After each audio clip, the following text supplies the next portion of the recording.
Tubahaye ikaze inshuti bakunzi bani bisanzwe TV aho muri hirya no hino mu gihugu, abari mu majyaruguru, abari mu majyepfo, abari burengerazuba, abari burasirazuba ndetse n'umujyi wa Kigali.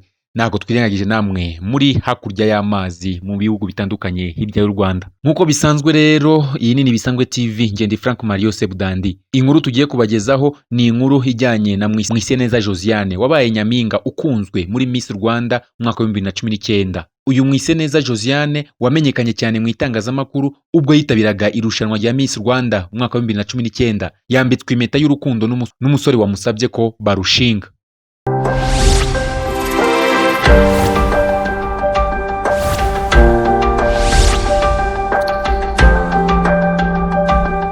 Amafoto yagiye hanze agaragaza ko uyu mukobwa afite indabyo ndetse anambaye impeta. Hari amakuru avuga ko kumwambika impeta byahujwe n'ibirori byo kwizihiza isabukuru y'amavuko yabaye kuri uyu wa 15 Kanama mwaka wa 2020. Igihe yifuje kumenya byinshi ku makuru yavugwaga ko uyu mukobwa yambitswe impeta, icyo kora ku murongo wa telefone akimara kumenya ko ahamagawe n'abanyamakuru yahise avuga ko ahuze. Nta makuru menshi aramenyekana ku musore wambitse impeta Mwiseneza Josiane.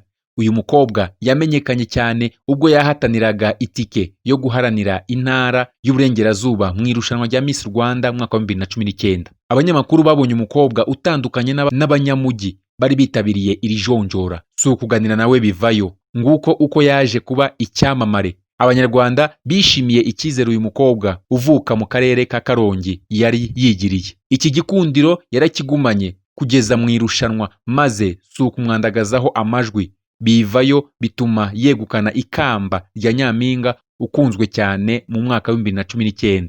Mu bakobwa 37 bagombaga kuvamo 20 berekeza muri bootcamp, Josiane yatambutse yemye hashingiwe ku majwi yagize mu bamutoye kuri SMS. Ku munsi wa nyuma w'irushanwa yahawe ikamba ry'umukobwa wakunzwe Miss Popularity mu irushanwa rya Miss Rwanda mwaka wa 2019.